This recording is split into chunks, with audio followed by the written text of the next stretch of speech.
Welcome to another episode of the Expat Focus podcast. I'm your host, Carly, an Australian living in France, and my guest today is based in Thailand, a country that is well known for attracting expats wanting good living on the cheap. But just how good and just how cheap? Brett Debritz is an Australian freelance journalist currently on a trial retirement in Thailand. He's also blogging at Expattaya.com. If a move to the country is on your bucket list, you might want to take some notes during this chat, because Brett's going to talk us through what you get for your money, from housing to bills, groceries, and other expenses that some expats moving to Thailand may not necessarily anticipate. International Living's annual Global Retirement Index ranks Thailand as the third most affordable destination for expat retirees, behind Cambodia in first place and Vietnam second. Of course, Thailand has long been a destination for non-retirees as well, especially more recently digital nomads. What category do you fall into, Brett? Well, I've been an employed person. I worked for two newspapers here, the Bangkok Post and more recently the Nation. And at the moment, I'm on a trial retirement, whether I can afford it and whether I like it. So I'm free. I'm doing out of Australia, doing a little bit of freelance work, but here I'm retired. Yeah. So you're the perfect person to talk to today about the cost of living in Thailand and what expats need to know. Well, I hope so. And it's important to point out that we're comparing costs of living today, I guess, to Australia, where you're originally from. Is that right? Yes. That's where the bulk of my money is. So if I have to transfer now that I'm not working, if I have to bring money in for my living expenses, well, that's my point of reference. But anyone who knows the relationship between the Australian dollar and sterling or the euro or the US can pretty much work it out. Brett, what attracted you to Thailand? It was purely by accident. I'd been working. I had a relationship problem in Australia, and I decided to look abroad. I went to Shanghai in China because a friend had been working there, and I spent a year there. Then I went to the UK, and after a lot of travel and a few adventures, the same friend was still in Thailand. He said, "Come up for a visit." I came here to do the CELTA, which is the Cambridge University Teaching English to Adults, a course, which I completed in 2010 during the Red Shirt uprising. So I've seen Thailand at its political worst. The streets were barbed wire, there were soldiers marching down the street, and there was some deaths in the vicinity where I was. But that didn't put me off. And in fact, a friend who'd worked at a newspaper there invited me to come and see what they were doing. It's quite an exciting time as a journalist. When there's a big story happening, you like to be at the thick of it. And I went in and ended up working for them. So that was my first tour of duty. After a while, I got a good offer to go to the United Arab Emirates. So I spent 5 years there. And now I'm back here in Thailand and have been for nearly 2 years. So where are you basing yourself in Thailand for your trial retirement? Well, I've just moved. I was in Bangkok when I was working, and then a friend of a friend was in Rayong province in a place called Ban Pay, which some people may know as the kickoff port for Koh Samui, which is one of the well-known tourism islands. And there's a long stretch of beach there on the mainland where this friend lived, and I went there and I thought, well, I'll give this a go. And I gave that a go for 5 months, and I went home to Australia for 5 weeks and thought, well, I won't go back there. I'll go back somewhere else. The upshot is I'm in Pattaya, near Jomtien Beach, which Pattaya is, I guess it's got I would like to say a misunderstood reputation as being a bit of a sleazy place. But my attitude is that you can pick and choose what you do anywhere. There's some nice beaches here.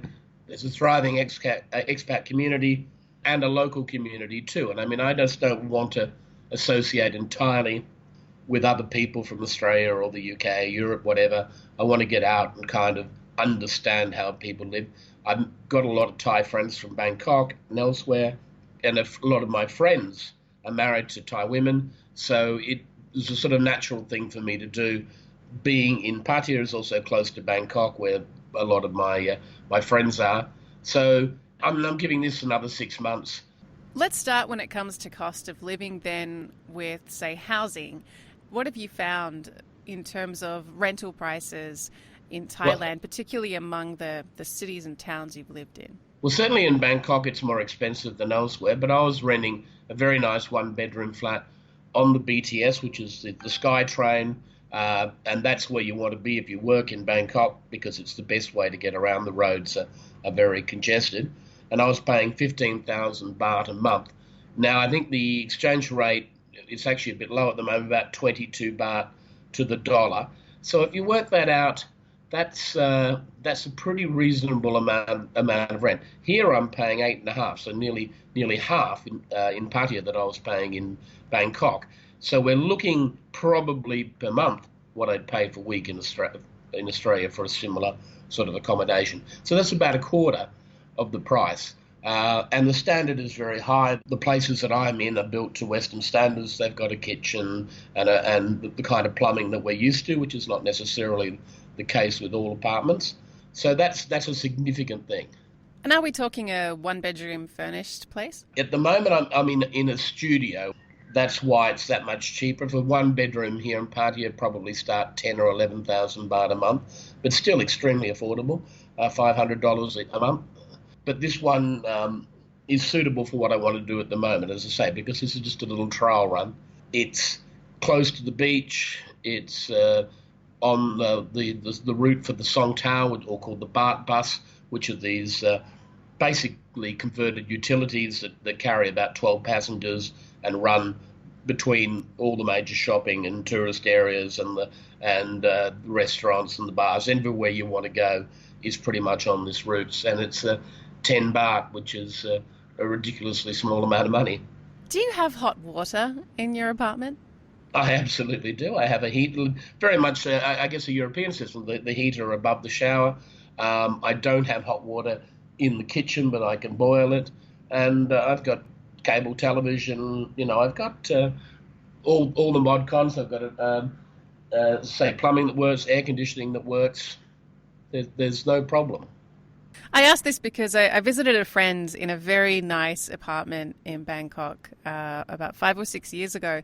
I was staying with her for a few nights before I even realized that she didn't have hot water. It was so humid. And she said, yeah, if I want hot water, I need to ask the landlord to connect it and pay more money. But it's so hot here that you kind of don't notice. That's pretty much, yeah. I don't turn the heater on or the boiler on some occasions in the shower because she's quite right. You don't need it. But I do have it. And I think it would be a hassle on the rare cold day to not have it. But in terms of internet, the internet actually, I'm talking to you on a 4G connection. I can stream YouTube or Netflix. I can do everything I want and basically run every device in my place, again, for about 800 baht a month, which is way, way cheaper. When I go back to Australia, I'm constantly astounded by the cost of data. And this covers just about everywhere I've been, even on the highway between places, I can get a connection. I was going to say, what are you looking at in terms of utilities? So internet is quite cheap, and that makes sense. There's a reason why so many digital nomads, set themselves up from Thailand if it's got such a Absolutely. good connection. Well, my electricity bill depends on how much air conditioning I use, and but I'm normally paying between 1 and 2,000 baht a month, which was the same in Bangkok. So again, you're looking at I don't know, 70, 80 Australian dollars a month, again, which is substantially cheaper than it is in Australia. The water bill is, I think I paid 50 baht, which is $2 for a month. So impressive. Where it does get tricky, groceries generally are about a third of the price. Then you get into the comfort foods, however, they're going to be expensive, obviously. If you like wine, not only do you pay more than you would pay in Australia or Europe because there, for some reason, a substantial tax on wine. Someone told me it may be an incentive to get a local industry going, but a bottle of wine that may be $10 in Australia, a very cheap bottle of wine, could be $20, $25 here. What about spirits? Spirits, not too bad. And well, if you like the local spirits, and I suggest you be very careful with them if you've not had them before, and they're very cheap. Spirits around about the same as you would pay in Australia. And again, it depends on what kind of establishment you're in. There are different levels of bars. I mean, if you're going to go to a five-star hotel and drink in their restaurant, well, then it's going to be a lot more than if you go to one of these beer barns that are everywhere. You're going to pay a lot less, but well, actually, I was going to say you're not going to get the atmosphere, but sometimes you're going to get more atmosphere because there's some beautiful ones along the notorious walking street and along the beach road where you get a beautiful ocean view as well as a very cheap drink. But there's some people who like their cheap drinks a little bit too much, so they're possibly worth avoiding. Circling back to food, I know on your blog you did a bit of a McDonald's index comparison, and I know people do this with Starbucks around the world and that kind of thing. What can you tell me about the price of a Big Mac in Thailand compared to in Australia? According to the Big Mac index, it compares the price of a McDonald's Big Mac because they're essentially the same everywhere you go. And it costs the equivalent of US $3.70, which I guess is about $5 Australian in Thailand. And that's the middle range. In the Ukraine, it's US $1.70. In Switzerland, it's nearly $7, $6.82. In the US itself, it's about $5.30. So actually, a Big Mac is quite expensive in Thailand, a little bit more than you'd expect. It's about 2/3 of the US price, where you might expect a half or less. The rule of thumb is that things cost around about half, but again, it depends what you buy. There are certain items, as I mentioned, the alcohol, but say something like cheese, dairy products are a little bit more expensive here, although they're building up the dairy industry here. There's long not been a lot of dairy industry in Asia. A lot of companies are interested in building that up, and so the prices are coming down on those items. But your other things, your vegetables, your fruit, they're very, very cheap. Again, between a quarter and a third of the price that you would find elsewhere. Seasonal, of course, you may have to make some compromises, and obviously geared towards the Thai cuisine. So the vegetables that you buy generally tend to be the ones that they use in their cooking. If you want the kind of fruit that you may be used to in the US or Australia, might be just that little bit more expensive here. What are your staples bred in Thailand?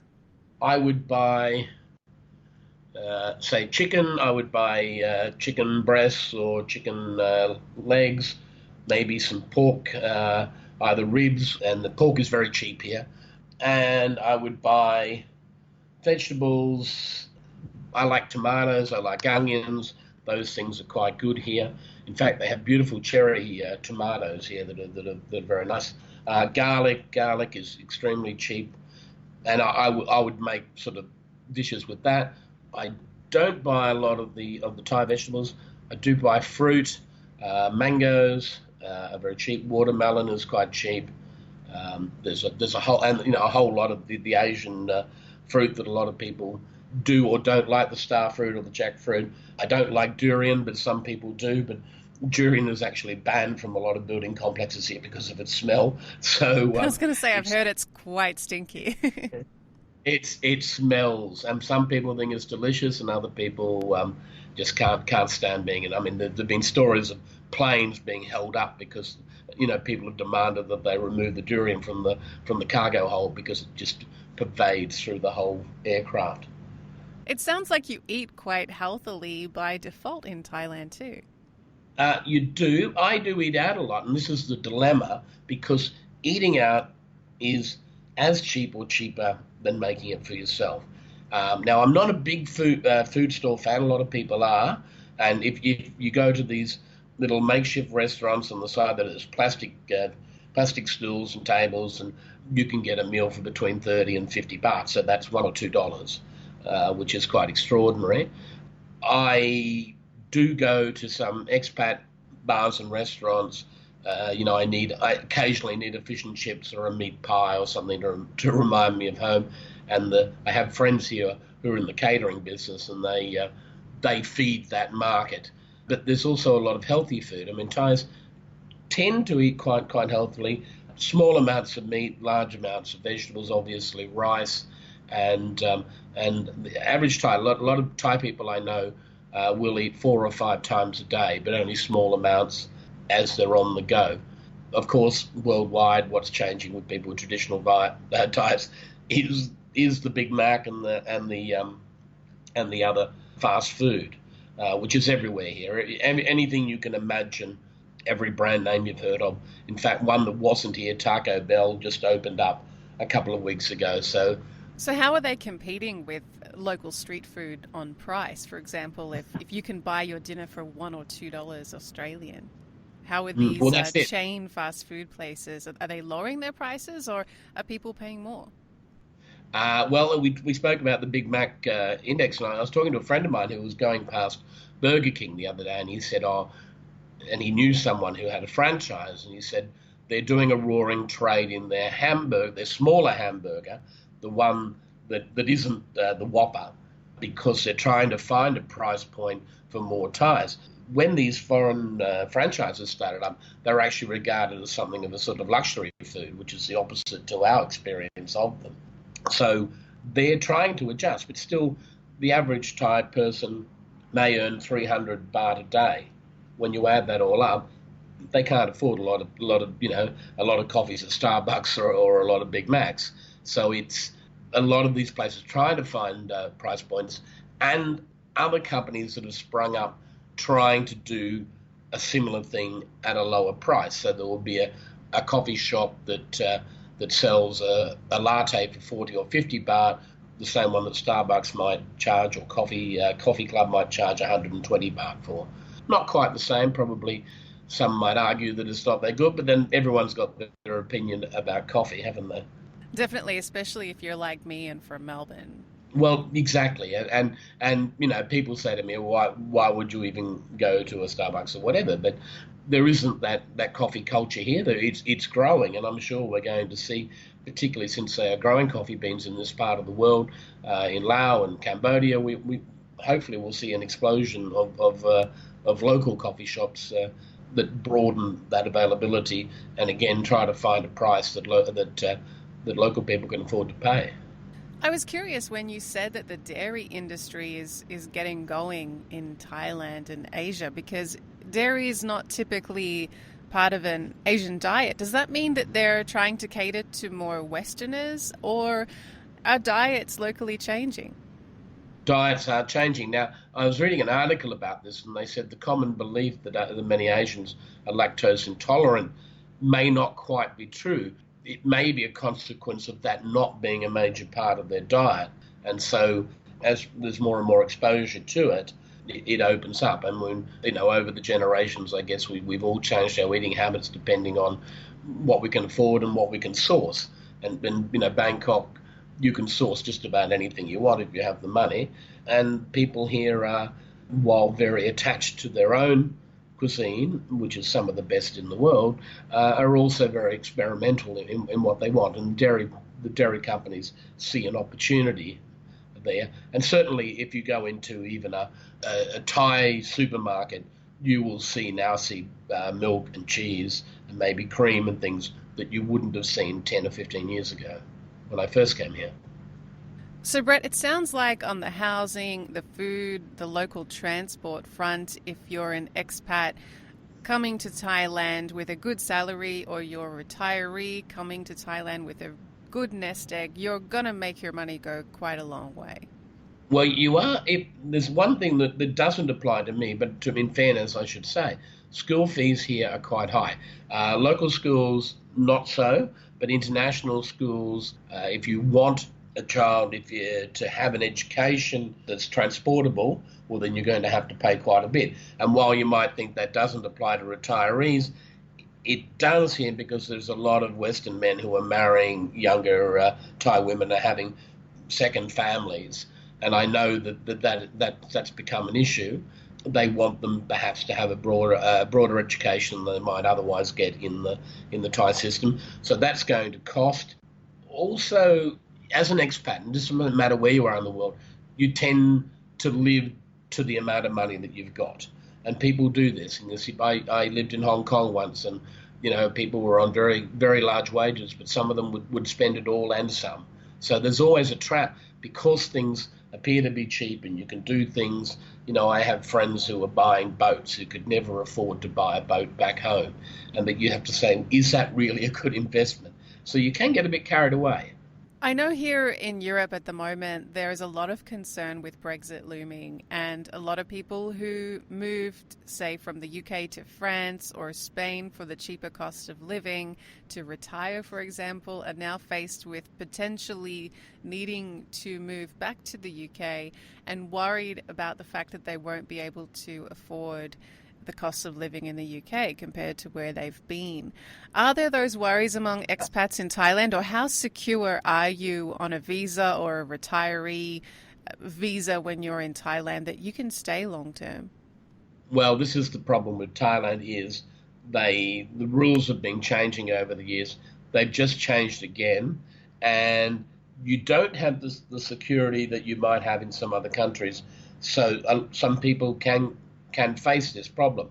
You have to hold a certain amount of money. I think it's 800,000 baht in the bank to be eligible for a retirement visa, and you cannot touch that money. It's just got to be there.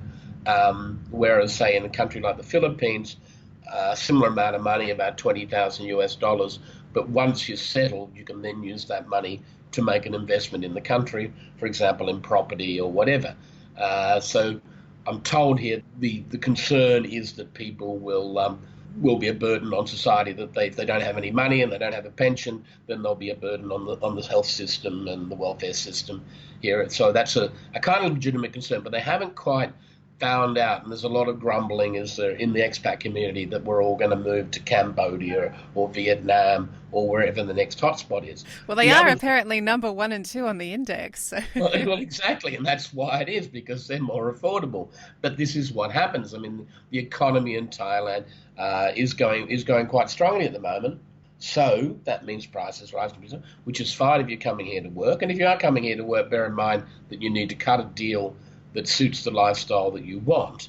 And that can be hard to do. And so obviously people, who can't afford to live somewhere are going to look somewhere else to live. And it can be a big shock for people to go back to Australia if they don't have any superannuation or, and they may be too young to get the pension, the state pension, who are put into that situation. Because if you were getting the Australian state pension sent to you here in Thailand, you're living very well. You're living better than 80% of Thai people. Can you get the Australian state pension if you're living in Thailand? Well, I'm far too young, but when my time comes around, my understanding is you have to spend 2 years back in Australia, and then after that, you can get it, or you can get a proportion on it, depending on how long you've actually worked in Australia. The last time I looked, because I've only really been living the expat life for the past 10 years, and I'd spent a couple of decades before that working in Australia, paying my taxes, that sort of thing, that I probably can get most of it. But some people, I believe, are on sort of a 2/3 or 3/4 of their Australian pension.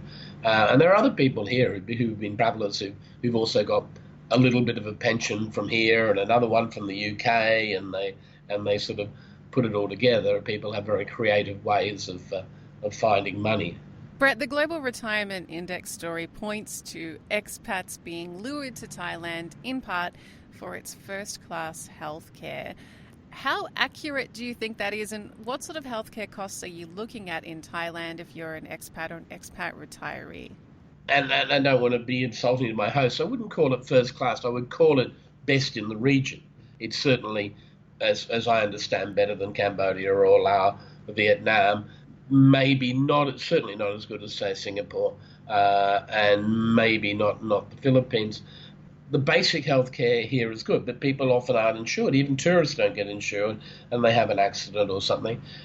The advice is to get good insurance, but the problem is you have to shop around, because insurance for expats is often geared at people who are working, and people who are not working can't really make it work out. And that's another thing that they're apparently looking at here, is finding insurance package that expats can afford, so that they can be treated in the Thai hospital system. I think what a lot of people do is they cross their fingers and think nothing will go wrong, but if it does, I can go into a Thai hospital and it won't cost me a lot. Again, maybe a bed in a hospital overnight here can be as cheap as 300 baht, which is what, $15. So they're sort of hoping that if anything serious goes wrong, they can get back on a plane to Australia or the UK. And for anything minor, they'll pay for it out of their own pocket here. So, how does healthcare differ? I know so many Australians and other Westerners go to Thailand for these medical holidays to get some work done or to see the dentist, for Yep. example. Well, the dental holiday, absolutely. I've met a number of people who've done that. In fact, a guy I just met the other day, he's he's basically having the holiday from the UK and getting the dental work, and he's getting the dental work done in Bangkok, and they actually send a car to pick him up, take him there, and it's costing him something like a third of the price that he would pay in the UK for that service. And there's no waiting list, because what he had under the National Health, he would have had to wait to get it done. And he's had a beautiful holiday. And again, people from Australia are doing that as well. Not every dentist is world standard, but certainly a lot of them are. Not every hospital is world standard. But a lot of the doctors you will see are trained in the US or in the UK, elsewhere in Asia. To be fair, I know a guy who had a problem with the hospital here, and he doesn't speak particularly highly of the first two that he went to, but the third one sorted him out. So maybe it's like everywhere else, you need to be aware of what you're getting. The dental, absolutely, and the healthcare, the basic stuff, yes, but there are things that even Thai people will go abroad to get attended to. Have you been to see a GP in Thailand? Yes, I've had, but because I've worked here, I've had to have checks, pretty much standard things. They run all the tests, maybe not as thorough as I've had in Australia, but certainly I've got, blood test results and whatever, and X-rays and things that would seem to indicate that they're doing the right thing. The problem with, how do I know? The only evidence I have is I'm still You alive. don't have a medical degree. Exactly, yes. And did it cost you very much, or was it covered by your travel insurance? Part of it was covered at the time because I was an employer, and I think there was something that I had to pay for, and again it was a couple of tests, and it was only 700 baht. So to me, a bargain, less than my daily budget for food. Brett, what about entertainment, clothing, appliances, other indulgent kind of costs? Are you looking at cheap prices in that category as well? You get what you pay for. If you're looking, say, for computers and whatever, basically a good, product is the same price everywhere in the world. So if you're looking for an iPhone or something, you're not going to pay that much less. With appliances, there are local brands that are cheaper, but I've been burnt almost literally with a fry pan that I bought locally that lasted. So yeah, I tend to stick with the brands I know. They're a little bit cheaper. The things that are cheap, but again, televisions and things like that have come down generally around the world. Clothing, I'm a big guy, so I tend to get my clothes. I go to a tailor, and I can generally get good quality shirts. I probably pay $70 to $100 for a dress shirt if I want one, which is probably okay. But other clothes, because this is the centre of a thriving clothing industry. I mean, if you just want a t-shirt and a pair of shorts and some slip-on sandals, I mean, you can kick pretty yourself out. much your yearly uniform in Thailand anyway. Exactly. Yeah, no one's wearing long pants here, that's for sure. Are there any hidden costs that retirees and digital nomads and others moving to Thailand don't think about before they get there? People don't think that they want to go home or think that they won't want to go home, but you absolutely will, and you'll absolutely need to. So you've got to factor that in. Visas and reporting, bureaucracy, bank accounts, setting up all those bits and pieces cost money that sometimes people don't factor in. And they have to be renewed every year. If you want a vehicle, that's one thing we haven't covered. Cars, very expensive. Cars are more expensive than they are in Australia, anything imported, although motorcycles are quite cheap, but you have to be licensed. I know everybody says this to tourists, but it's true of expats too. get yourself a motorcycle license before you get on one, because it's not worth the bother if you have an accident, and the accident rate here is very, very high. Do you need a car or a vehicle in Thailand? Well, I haven't driven since I've been here on this occasion or before, because here every 5 or 10 minutes from before I wake up until after I go to bed, I can get a BART bus from one end of the beach to the other. So there's a service called Grab Taxi, which is like Uber. Between them, it's pretty good. But there are some. Thailand is quite notorious for taxi drivers who have it on, particularly with tourists. You have to know how to handle them when they ask you for an absurd price. When you become an expat, you've been here long enough, you know how to say no. But a lot of tourists end up paying way over the odds for things that should be quite cheap. How are you rating your trial retirement so far, Brett? And what do you love about living in Thailand? I've got a lot of friends here, so I mean it's kind of a natural place for me to be. But I'm trying to find, as a journalist and writer, I'm trying to find a creative space. I'm hoping that's sort of happening. But it's too early to say whether for a number of reasons, including changes to the visa system, that whether I'll be here again this time next year, whether I'll be in Cambodia or Vietnam, or whether I'll be back in Australia. It's hard to know. I do enjoy the life, but I also enjoy travel, and I think that's a lot of the nomads. This idea of saying, like this place, but getting itchy feet. Maybe the next place will be better.